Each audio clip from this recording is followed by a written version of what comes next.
Everyone, कैसे हैं आप सब लोग। आई होप अच्छे होंगे। Welcome to study with Sumita. आज का हमारा टॉपिक बहुत ही महत्वपूर्ण है। मैं आपको फिर से एक बार बता दूं, जो लोग पहली बार आए हैं चैनल पर, मैं लुसेंट जीके आपको चैप्टर वाइज एक्सप्लेन कर रही हूं और हम पढ़ रहे हैं मध्यकालीन भारत, जिसके अंतर्गत जितने भी टॉपिक्स आते हैं उनको मैं 1 बाय 1 आपको हर एक वीडियो में बताती हूँ। और जिन लोगों ने पहले के वीडियो नहीं देखे हैं तो वो चैनल की प्लेलिस्ट में जाकर एक प्लेलिस्ट बनी हुई है लुसेंट जीके हिस्ट्री के नाम से, आप उसमें सारे वीडियो देख सकते हैं। और अगर आपको इसकी पीडीएफ चाहिए तो आप मेरे टेलीग्राम चैनल को ज्वाइन कर सकते हैं। उसका लिंक आपको सारी वीडियो जो भी मैं अपलोड करती हूँ उसके डिस्क्रिप्शन में होता है, ठीक है। तो आप वहाँ पे ज्वाइन करके और आप कमेंट बॉक्स में मुझे बताइएगा कि आपको पीडीएफ चाहिए तो मैं आपको वहाँ पे सेंड कर दूँगी, ठीक है। चलिए आज के टॉपिक के बारे में जानते हैं कि आज हम इस वीडियो में क्या क्या पढ़ेंगे। तो सबसे पहले आज हम विजयनगर साम्राज्य के बारे में पढ़ेंगे। स्वतंत्र प्रांतीय राज, जिसमें आपके जौनपुर, कश्मीर, बंगाल, मालवा, गुजरात, मेवाड़, खानदेश एक्सेट्रा, ठीक है। इसके बारे में हम जो भी इम्पोर्टेंट चीज़ें हैं उनके बारे में चर्चा करेंगे। सूफी आंदोलन एवं भक्ति आंदोलन के बारे में भी हम जानेंगे, ठीक है। तो ये सारी चीज़ें आपको आज के वीडियो में मिलेंगी। इनमें जो भी इम्पोर्टेंट चीज़ें होंगी वो मैं आपको अंडरलाइन करती हुई जाऊंगी, जिनके आप नोट्स बना सकते हैं। और जो परीक्षा में पूछे जा चुके हैं इस टॉपिक में से, वो क्वेश्चंस भी मैं आपको इसके बारे में बताती जाऊंगी, जो कि आप अच्छे से उसकी तैयारी कर लेंगे। तो चलिए फिर स्टार्ट करते हैं। विजयनगर साम्राज्य की स्थापना जो है आपके 1336 ईस्वी में हुई थी। हरिहर एवं बुक्का नामक 2 भाइयों ने की थी, जो 5 भाइयों के परिवार के अंग थे। विजयनगर का शाब्दिक अर्थ होता है जीत का शहर। हरिहर एवं बुक्का ने विजयनगर की स्थापना विद्यारण्य संत से आशीर्वाद प्राप्त कर की थी। हरिहर एवं बुक्का ने अपने पिता संगम के नाम पर ही संगम राजवंश की स्थापना की थी, ठीक है। इसके बाद में आगे पढ़ते हैं। यहाँ पर कुछ संगम वंश के प्रमुख शासकों के बारे में है, तो ये आप एक बार देख लीजिएगा। इसमें बहुत ज़्यादा एक मल्लिका अर्जुन के बारे में एक किसी पेपर में पूछा गया है, और बाकी का आप इसमें सन वगैरह है ये देख लेना। फिर नेक्स्ट है आपका विजयनगर साम्राज्य की राजधानी क्या थी, तो वह हम्पी थी, ठीक है।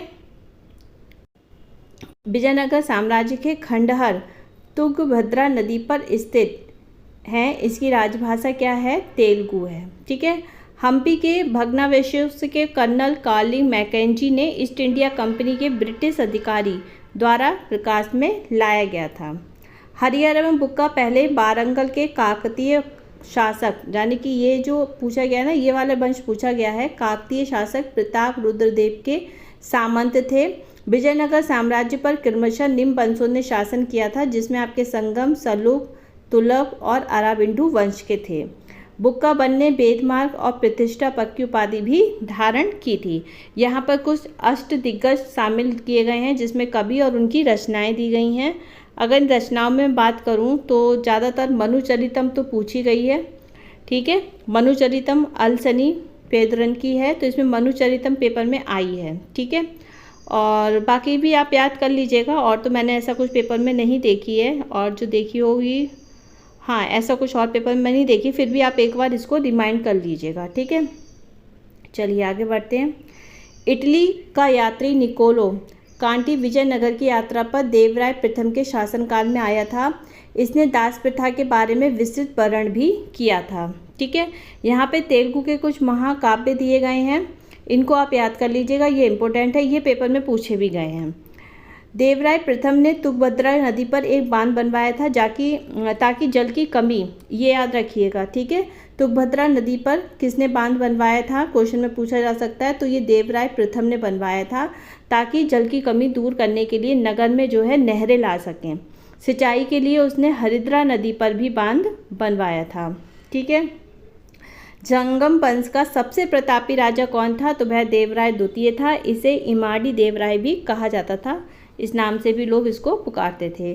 फारसी राजदूत अब्दुल रज़ाक देवराय सेकंड के शासनकाल में विजयनगर में आया था, और इसके अनुसार विजयनगर में पुलिस वालों का वेतन जो था वैश्यालय की आय से दिया जाता था। तेलुगु कवि श्रीनाथ कुछ दिनों तक देवराय सेकंड के दरबार में रहे थे और फरिश्ता के अनुसार देवराय सेकंड ने अपनी सेना में 2000 मुसलमानों को भर्ती किया था एवं उन्हें जागीरें भी दी थीं। एक अभिलेख में जो है देवराय सेकंड को जगबेटकर यानी कि हाथियों का शिकारी, ये याद रखिएगा, हाथियों का शिकारी, ठीक है, किसको कहा गया है, तो देवराय सेकंड को कहा गया है। ठीक है, तो हाथियों का शिकारी यानी कि जगबेटकर का ही अन्य नाम है, जिसको हाथियों का शिकारी जो है उसको जगबेटकर भी कहा जाता था। देवराय सेकंड ने संस्कृत ग्रंथ महानाटक सुधा निधि और ब्रह्मसूत्र पर भाष्य भी लिखा है, ये याद कर लीजिएगा। ठीक है, ये इंपॉर्टेंट है। मल्लिकार्जुन, ये भी पूछा गया है, तो प्रोण देवराय भी कहा जाता है। सालुब नरसिंह ने विजयनगर में दूसरे राजवंश सालुब वंश की स्थापना की थी। कब की थी? 1495 में। और ये कब तक रहा था? 1506 तक ये इनका रहा था। फिर तुगलक वंश जो था 1505 से 1565 ईस्वी तक रहा। इसकी स्थापना वीर नरसिंह ने की थी और तुगलक वंश का महान शासक कृष्णदेव राय था। 8 अगस्त 1509 को ये शासक बना था। सालुब तिम्मा और कृष्णदेव राय का योग्य मंत्री एवं सेनापति था। बाबर ने जो है अपनी आत्मकथा, ये याद रखिएगा, ये भी क्वेश्चन में पूछा गया है कि बाबर की आत्मकथा क्या है, बाबरनामा में कृष्णदेव राय को भारत का सर्वाधिक शक्तिशाली शासक बनाया है। ठीक है, कृष्णदेव राय के शासन काल में ही जो है पुर्तगाली यात्री डोमिंगोस पायरेस विजयनगर आया था। तो इस तरीके के क्वेश्चन काफ़ी पेपर में पूछे जाते हैं कि किसके काल में कौन सा यात्री आया था, तो इसको भी आप नोट कर लीजिएगा। चलिए अब बात करते हैं कुछ विजयनगर साम्राज्य के कुछ टॉपिक मेन। इसमें विजयनगर साम्राज्य की, एक मिनट, ये शायद रिपीट हो गया, हाँ ये रहा।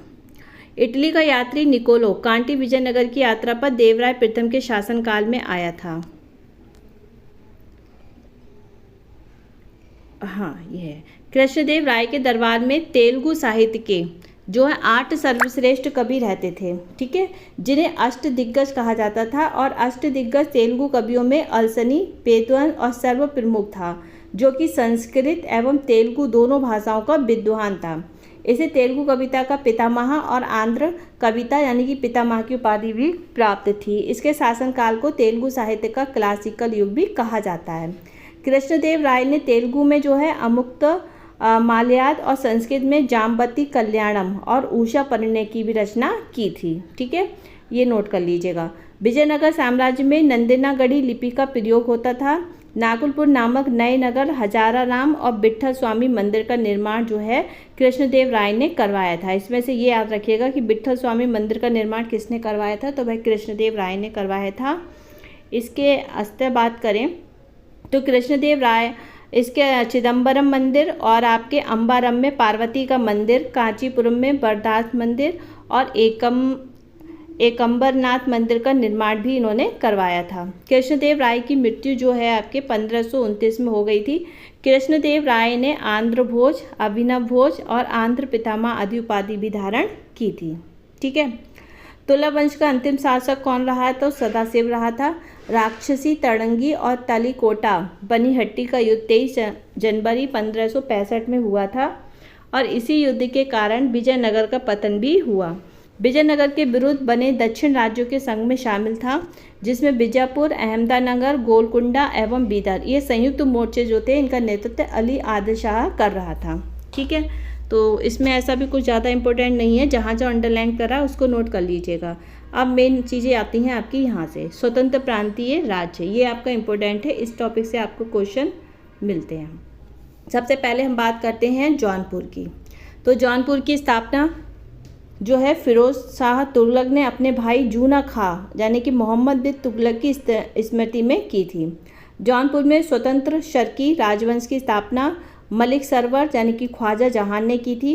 ख्वाजा जहान को मलिक उस शर्क यानी कि इनका पूरा नाम पूर्व का स्वामी थे कि इनकी उपाधि 1394 में फिरोज शाह तुगलक के पुत्र सुल्तान महमूद ने की थी। जौनपुर के अन्य शासक जो प्रमुख शासन रहे हैं वो कौन कौन से रहे हैं, मुबारक शाह रहे हैं और इनका अवधिकाल इतना रहा है। शब्दुद्दीन इब्राहिम शाह रहे हैं, इनका अवधिकाल इतना है। ठीक है, तो इसमें अवधिकाल तो चलो आपको इतना याद करने की जरूरत नहीं है, बस इनके शासक के नाम याद कर लीजिएगा, महमूद शाह, और इनके अंतिम शासक रहे हैं शासक हुसैन शाह। ठीक है, इसके बाद में अगर बात करते हैं तो लगभग 75 वर्ष तक स्वतंत्र रहने के बाद जौनपुर पर बहलोल लोदी ने कब्जा कर रखा था, ये याद रखिएगा। शर्की शासन के अंतर्गत विशेषकर इब्राहिम शाह के समय में जौनपुर में साहित्य एवं स्थापत्य कला के क्षेत्र में हुए विकास के कारण जौनपुर को है भारत के सिराज के नाम से भी जाना गया है। तो भारत के सिराज के नाम से अगर बात करी जाए किसको जाना जाता है, तो जौनपुर को जाना जाता है। ठीक है, इस तरीके से क्वेश्चन आ सकते हैं। अटाला देवी की मस्जिद का निर्माण किसने किया था, तो ये इब्राहिम शाह ने किया था। कब किया था, 1408 में किया था। ठीक है, याद रखिएगा। चलिए आगे बढ़ते हैं। अटाला देवी मस्जिद का निर्माण जो है आपके कन्नौज के राजा विजयचंद्र द्वारा निर्मित अटाला देवी के मंदिर को तोड़कर किया गया था। ठीक है। जामा मस्जिद का निर्माण 1470 में हुसैन शाह शर्की के द्वारा किया गया था और पीर बोधन नामक सूफी संत इस काल के एक महान संगीतकार भी रहे थे। झंझरी मस्जिद जो है 1430 में इब्राहिम शर्की के द्वारा लाल दरवाज़ा मस्जिद का निर्माण मोहम्मद शाह के द्वारा किया गया था 1450 में। अब बात करते हैं कश्मीर की, तो सुहादेव नामक एक हिंदू ने 1301 में कश्मीर में हिंदू राज्य की स्थापना की थी। फिर आपके 1339 से 40 ईस्वी में कश्मीर में शाहमीर के द्वारा प्रथम मुस्लिम वंश की स्थापना की गई और कश्मीर के प्रथम मुस्लिम शासक जो था शाहमीर था, जो कि शमसुद्दीन शाह मीर के नाम से भी गद्दी पर बैठा था। इसने अपनी राजधानी इंद्रकोट में स्थापित की थी और अलाउद्दीन ने राजधानी इंद्रकोट से हटाकर अलाउद्दीन यानी कि श्रीनगर में स्थापित कर दी थी। हिंदू मंदिरों एवं मूर्तियों को तोड़ने के कारण सुल्तान सिकंदर शाह ने बुत शिकन कहा जाता था इनको। ठीक है। 1420 में जैन उल आबदीन सिंहासन पर बैठा था। इसकी धार्मिक सहिष्णुता के कारण इसे कश्मीर का अकबर कहा जाता था। तो क्वेश्चन में आ सकता है कि कश्मीर का अकबर किसे कहा गया था, तो जैन उल आबदीन को कहा गया था। इसने जजिया हटा दिया था, जो जजिया कर था ना उसको हटा दिया था। गोवध जो है गौ की हत्या को निषिद्ध कर दिया था और सती प्रथा पर भी प्रतिबंध को हटा दिया था। जैन उल आबदीन के प्रशासन में अनेक हिंदुओं को ऊंचे पद प्राप्त हुए थे और आपके श्री भट्ट इसका न्याय मंत्री थे। ठीक है। अब इसके बाद में बंगाल की बात करते हैं, तो बंगाल में इख्तियारुद्दीन मोहम्मद बिन बख्तियार खिलजी के बंगाल को दिल्ली की सल्तनत में मिलाया था। गयासुद्दीन तुगलक ने बंगाल को कितने भागों में बांटा था, 3 भागों में बांट दिया था। लखनौती उत्तर बंगाल, सोनारगांव पूर्व बंगाल और सतगांव दक्षिण बंगाल। ठीक है। 1345 ईस्वी में हाजी इलियास बंगाल के विभाजन को समाप्त कर शमसुद्दीन इलियास शाह के नाम से ही बंगाल का शासक बना था। पांडुआ में अदीना मस्जिद का निर्माण जो है किसने किया था, वह सुल्तान सिकंदर शाह ने करवाया था 1364 में। बंगाल का शासक गयासुद्दीन आजम खान ने अपनी न्यायप्रियता के लिए ये प्रसिद्ध था। अलाउद्दीन हुसैन शाह ने राजधानी को पांडुआ से गौड़ स्थानांतरित किया था और महाप्रभु चैतन्य अलाउद्दीन के समकालीन थे। अलाउद्दीन ने सत्यपीर नामक आंदोलन की स्थापना की थी। मालधार बसु ने अलाउद्दीन के शासनकाल में ही श्री कृष्ण विजय की रचना पर गुणराज खान की उपाधि धारण की थी। इनके बेटे को सत्यराज खान की उपाधि भी प्राप्त थी। नासिरुद्दीन नुसरत शाह ने गौड़ में बड़ा सोना एवं कदम रसूल मस्जिद का निर्माण कराया था। मालवा दिखावर खान ने जो है मालवा को स्वतंत्र घोषित किया था। दिलावर का पुत्र अलप खां और हुशंग शाह की उपाधि धारण की थी। 1405 में मालवा का शासक बना। इसने अपनी राजधानी को धारा से मांडू में स्थापित कर दिया था। मालवा में खिलजी वंश की स्थापना महमूद शाह ने की थी। तो ये क्वेश्चन में आ चुका है, खिलजी वंश की स्थापना किसने की थी, तो ये महमूद शाह ने की थी। और ये भी क्वेश्चन आया है कि खिलजी वंश की स्थापना कहाँ हुई थी, तो ये आपके मालवा में हुई थी। ठीक है। अब है आपका गुजरात। गुजरात के शासक राजा कर्ण को पराजित कर अलाउद्दीन ने जो है 1297 ईस्वी में इसे दिल्ली सल्तनत में मिला लिया था। 1391 में मोहम्मद शाह तुगलक द्वारा नियुक्त गुजरात का सूबेदार जफर खां ने सुल्तान मुजफ्फर शाह की उपाधि ग्रहण कर 1407 ईस्वी में गुजरात का स्वतंत्र सुल्तान बन गया था। गुजरात के कुछ प्रमुख शासक रहे हैं अहमद शाह, महमूद शाह, बेगड़ा और बहादुर शाह। ठीक है। अहमद शाह ने असावल के निकट साबरमती नदी के किनारे अहमदाबाद नामक नगर को बसाया था। ठीक है, याद रखिएगा। कि अहमदाबाद नगर को किसने बसाया था, तो अहमद शाह ने बसाया था। किस नदी के किनारे बसा है भाई अहमदाबाद नगर, तो साबरमती के। और पाटन से राजधानी हटाकर अहमदाबाद को ही राजधानी इन्होंने बना दिया था। गुजरात का सबसे प्रसिद्ध शासक जो है महमूद बेगड़ा था। ठीक है, अब मेवाड़ की बात करते हैं। तो अलाउद्दीन खिलजी ने 1303 में मेवाड़ के गुहिलौत राजवंश के जो है रत्न सिंह को पराजित कर मेवाड़ को दिल्ली सल्तनत में मिला दिया था। गुहिलौत वंश की एक शाखा सिसोदिया वंश के हम्बीर देव ने मोहम्मद तुगलक को हराकर पूरे मेवाड़ को स्वतंत्र करा दिया था। राणा कुंभा ने 1448 में चित्तौड़ में एक विजय स्तंभ की स्थापना की थी। ये क्वेश्चन में पूछा गया है कि विजय स्तंभ की स्थापना किसने कराई थी, तो ये चित्तौड़ में हुई थी। ठीक है, और राणा कुंभा ने कराई थी। खानवा का युद्ध पेपर में कई बार पूछा गया है। तो खानवा का युद्ध किसके बीच में हुआ था, तो राणा सांगा और बाबर के बीच में हुआ था, और इसमें बाबर विजयी हुआ था और 1527 में हुआ था। ठीक है, याद रखिएगा। और ये भी पेपर में पूछा गया है, हल्दी घाटी का युद्ध 1576 में हुआ था और राणा प्रताप एवं अकबर के बीच में हुआ था, इसमें अकबर विजय हुआ था। और इसके बाद में जो है मेवाड़ की राजधानी कहाँ पर है, ये भी पेपर में पूछा गया है, चित्तौड़गढ़ थी। और जहांगीर ने मेवाड़ को मुगल साम्राज्य में मिला दिया था। ठीक है, अब बात करते हैं खानदेश की।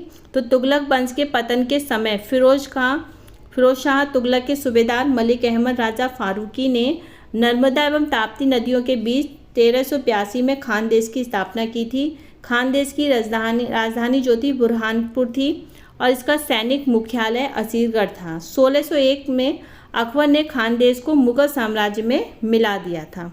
ठीक है, अब सूफी आंदोलन क्या है। हम अबू हाशिम ने सबसे पहले सूफी शब्द का प्रयोग किया था। जो लोग सूफी संतों से शिष्यता ग्रहण करते थे उन्हें मुरीद कहा जाता था। सूफी जिन आश्रमों में निवास करते हैं उन्हें खानकाह यानी कि मठ कहा जाता है।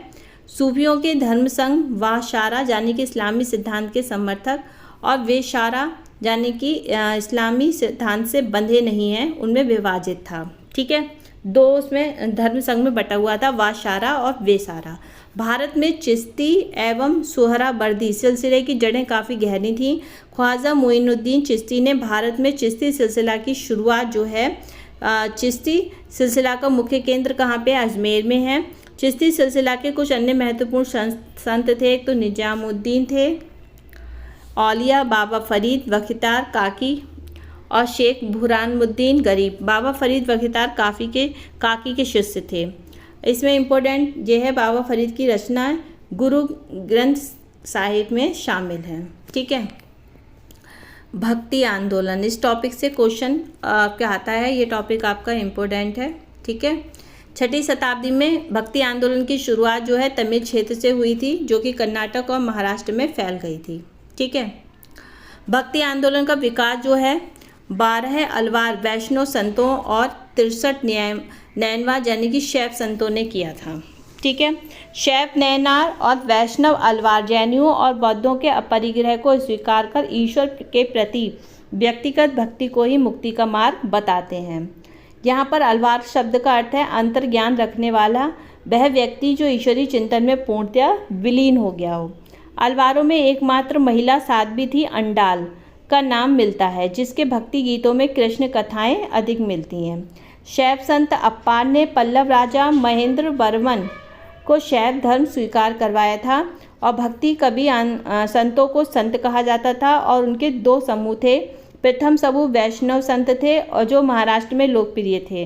वे भगवान विठोबा के भक्त थे। विठोबा पंथ के संत और उनके अनुयायी बरकरी और तीर्थयात्री पंथ कहलाते थे, क्योंकि हर वर्ष पंढरपुर की तीर्थयात्रा पर जाते थे। दूसरा समूह जो था पंजाब और राजस्थान के हिंदी भाषी क्षेत्रों में सक्रिय था। इसकी निर्गुण भक्ति यानी कि हर विशेषता से परे भगवान की भक्ति में यानी कि आस्था थी। भक्ति आंदोलन को जो है दक्षिण भारत के उत्तर भारत में रामानंद के द्वारा लाया गया था, ये याद रखिएगा। ठीक है, बंगाल में कृष्ण भक्ति की प्रारंभिक प्रतिपादकों में विद्यापति ठाकुर और चंडीदास थे। रामानंद की शिक्षा से 2 संप्रदायों का प्रादुर्भाव हुआ था। ठीक है, एक सगुण और दूसरा पुनर्जन्म में विश्वास रखता है और निर्गुण जो भगवान के निराकार रूप को पूजता है। ठीक है, ये 2 हुए थे, ये भी याद रखिएगा।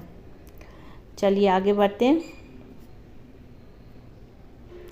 इसमें सगुण संप्रदाय यानी कि जो भगवान को मानते हैं, ठीक है, उसमें तुलसीदास यानी भगवान के रूप को मानते हैं, ठीक है, कि भगवान साक्षात होते हैं और मूर्ति में भी होते हैं, तो उसमें तुलसीदास आते हैं, नाभादास आते हैं, जैसे राम भक्त, और निम्बार्क, वल्लभाचार्य, चैतन्य, सूरदास, मीराबाई जैसे कृष्ण भक्त आते हैं। और निर्गुण संप्रदाय के सबसे प्रसिद्ध प्रतिनिधि तो आपके कबीर जी थे, जिन्हें भावी उत्तर भारतीय पंथों का आध्यात्मिक गुरु भी माना जाता है। शंकराचार्य के अद्वैत दर्शन के विरोध में दक्षिण में वैष्णव संतों द्वारा 4 मतों की स्थापना की गई, ठीक है। वह 4 मत कौन कौन से हैं आपके, वह देख लीजिए, इनको याद कर लीजिएगा। तो श्री संप्रदाय, इसके संतों और किसने की थी, रामानुजाचार्य ने की थी, और ये किस बात से है, विशिष्ट द्वैतवाद से है। ये चारों मत इंपॉर्टेंट हैं, इनको याद करिएगा, ये क्वेश्चन में आते हैं अलग अलग तरीके से, ठीक है। फिर भक्ति आंदोलन के संत कौन कौन से हैं, तो शंकराचार्य जी, इनका जन्म 708 में केरल के कलाडी नामक गांव में हुआ था। इनके पिता शिव गुरु थे। ये इनकी जीवन वो दे रखी है, इसमें जो इम्पोर्टेंट है वो मैं आपको बता दे रही हूँ। तो इसमें गोवर्धन पीठ, उत्तर में बद्रीनाथ, ज्योतिष पीठ और शंकराचार्य की मृत्यु। ओके, तो यहाँ से आप देख लीजिएगा, शंकराचार्य जी की मृत्यु के बाद में शंकराचार्य ने बाद नारायण के ब्रह्मसूत्र के आधार पर अपने सिद्धांत का प्रतिपादन किया था, और अपने दर्शन में जो जीव ब्रह्मा की एकता के सिद्धांत पर आधारित था, ठीक है, याद रखिएगा। अद्वैतवाद को ही एक तत्ववाद भी कहा जाता है, और ये वेदांत की सबसे पुरानी विचारधारा है। तो पेपर में ये पूछी जा सकती है कि वेदांत की सबसे पुरानी विचारधारा किसे कहते हैं, तो अद्वैतवाद को कहते हैं। अगर आपको ये ना दिखे तो एक तत्ववाद भी एग्जाम्पल में आपको दिख सकता है, ठीक है। इस विचारधारा का मुख्य सिद्धांत क्या है, अगर पूछा जाए कि अद्वैतवाद का मुख्य सिद्धांत क्या है, तो वह है आपका जीवन मुक्ति, ठीक है। अर्थात ये ऐसा विचार है कि इस जीवन में ही मोक्ष प्राप्त किया जा सकता है। ये भारत के अन्य दर्शनों से सबसे अलग है, यानी कि बिल्कुल अपोजिट है, विपरीत है। अन्य दर्शनों का मुख्य सिद्धांत विदेह मुक्त यानी कि मृत्यु के उपरांत मोक्ष है, यानी कि मरने के बाद मोक्ष मिलता है, ठीक है। लेकिन अद्वैतवाद में बताया गया है कि जीवन में जब आप जी रहे हो उसी समय आप मुक्त हो सकते हो। अद्वैत का लक्ष्य आत्मज्ञान प्राप्त करना है। जब व्यक्ति को आत्मज्ञान प्राप्त हो जाता है, प्रभु से उसकी जो है मिलन हो जाता है, तो तभी उसी समय वह मुक्त हो जाता है। आत्मा एवं ब्रह्मा की पहचान की पूर्ण समझ प्राप्त कर लेता है, तो आत्मा और ब्रह्मा सही ज्ञान से सभी दोहरी प्रवृत्तियाँ समाप्त हो जाती हैं, ठीक है, क्योंकि आत्मा जो है फिर परमात्मा में मिल जाती है और उसे मोक्ष की प्राप्ति हो जाती है, ऐसा अद्वैतवाद में कहा गया है, ठीक है। अब रामानुजाचार्य के बारे में जो है कुछ चीज़ें और दी हैं। इन्होंने राम को अपना आराध्य माना था, और इनका जन्म जो है 1017 में मद्रास के निकट पेरुम्बर नामक स्थान में हुआ था। रामानुज ने वेदांत में प्रशिक्षण अपने गुरु कांचीपुरम के यादव प्रकाश से प्राप्त किया था, और इनके अनुसार मोक्ष प्राप्ति का सर्वोत्तम साधन विष्णु के प्रति अनन्य भक्ति भाव रखना है। भगवान विष्णु की कृपा दृष्टि से भक्त उनके एकाकार होने का परमानंद प्राप्त करते हैं। रामानुजाचार्य जो थे विशिष्ट द्वैतवाद के सिद्धांत का प्रतिपादन करते थे, ये याद रखिएगा, नोट कर लीजिएगा, जिसके अनुसार आत्मा परमात्मा से जुड़ने के बाद अपनी अलग सत्ता बनाए रखती है। इसके सिद्धांत में भक्ति की नई धारा को बहुत प्रेरित किया, जो परवर्ती काल में उत्तरी भारत में विकसित हुई। और रामानुजाचार्य के अनुसार आत्मा परमात्मा का संबंध जो है चिंगारी व अग्नि के संबंध के जैसा है, ठीक है। अब यहाँ पर कुछ दिए हैं शंकराचार्य का दृष्टिकोण और कुछ रामानुजाचार्य जी का, तो ये देख लीजिएगा। इसके बाद में रामानंद जी की बात करते हैं। तो रामानंद जी का जन्म प्रयाग में हुआ था। इनकी शिक्षा का प्रयाग वाराणसी में था, और इन्होंने अपने संप्रदाय सभी जातियों के लिए खोल दिया था। रामानुज की भांति इन्होंने भी अपनी भक्ति को मोक्ष का एकमात्र साधन स्वीकार किया था, और ये जो थे मर्यादा पुरुषोत्तम श्री राम जी को मानते थे। अब कबीर जी की बात करें तो कबीर की जीवन परिचय तो आप सबने पढ़ा ही होगा। तो इनमें जो इनका मेन है वो मैं आपको चीज़ बताती हूँ। जैसे कि जो स्टोरी तो कबीरदास जी की किस किस को याद है, सबने रटी होगी 10th क्लास में। कबीरदास जी, सूरदास जी, तुलसीदास जी, मीराबाई, है ना। और कौन कौन थे बताइए, किस किस ने कौन कौन से जीवन परिचय याद करे थे, और सबसे अच्छी जीवन परिचय आपको किसका लगता था, कमेंट बॉक्स में मुझे बताइएगा, ठीक है। चलिए आगे बात करते हैं यहाँ पर। कबीरदास जी जो थे जाति प्रथा, धार्मिक कर्मकांड, ब्रह्म आडंबर, मूर्ति पूजा, जप तप, अवतारवाद आदि का घोर विरोध करते थे। ये एकेश्वरवाद में आस्था रखते थे एवं निराकार ब्रह्मा की उपासना को महत्व देते थे। यानी कि निर्गुण भक्ति धारा से जुड़े कबीर ऐसे प्रथम भक्त थे जिन्होंने संत होने के बाद भी पूर्णतः गृहस्थ जीवन का निर्वाह किया था। इनके अनुयायी कौन थे? कबीरपंथी कहलाए थे। जो इनके साथ में रहते थे वो कबीरपंथी कहलाए थे। कबीर के उपदेश जो हैं शबद यानी कि सिक्कों के आदि ग्रंथ में संग्रहित हैं। और कबीर की वाणी का संग्रह किसे कहा जाता है? बीजक, ठीक है, नामक से प्रसिद्ध है। बीजक में 3 भाग बताए हैं, रमैनी, शबद और साखी। और इनकी भाषा को सदुकर्णी कहा गया है। इसमें ब्रज भाषा, अवधी और राजधानी भाषा के शब्द पाए जाते हैं। इनकी मृत्यु 1510 में मगहर में हुई थी, ठीक है। कबीर सुल्तान सिकंदर लोदी के समकालीन थे। अब बात करते हैं चैतन्य स्वामी जी की। तो इनका भी यहाँ पे जीवन परिचय दे रखा है। तो जीवन परिचय तो नहीं एग्ज़ाम में आता है। जो भी चीज़ें इम्पोर्टेंट है वो, जैसे कि इनका ये है कि इन्होंने जो है दार्शनिक सिद्धांत में अचित्य भेदवाद के नाम से जाना जाता है इनका सिद्धांत। और इनकी विचारधारा माना जाता है कि माधवाचार्य के कठोर द्वैत सिद्धांत से संबंधित थे और रामानुज के विशिष्ट अद्वैत का एकीकरण। इस विचारधारा के अनुसार सर्वोच्च भगवान और व्यक्तिगत आत्मा एक ही समय में एक भिन्न भिन्न भी है। इस्कॉन इसी दर्शन का अनुसरण करता है, ठीक है। चलिए आज के लिए इतना ही है। कल इसके मध्यकालीन के 3 टॉपिक और बचे हुए हैं। कौन कौन से हैं वो तो मुझे भी याद नहीं है, मैं देखकर बताऊंगी। कल आपका मध्यकालीन जो है साम्राज्य जो भी है, मध्यकालीन हिस्ट्री जो है वो ख़त्म हो जाएगी पूरी तरीके से। अगर वीडियो आपको अच्छा लग रहा हो तो प्लीज़ लाइक करिएगा, कमेंट में बताइएगा कि कैसा लगा और शेयर कर दीजिएगा। पहली बार आए तो सब्सक्राइब ज़रूर कर दीजिएगा। तो चलिए फिर मिलते हैं कल नेक्स्ट वीडियो में। तब तक के लिए बाय बाय, टेक केयर।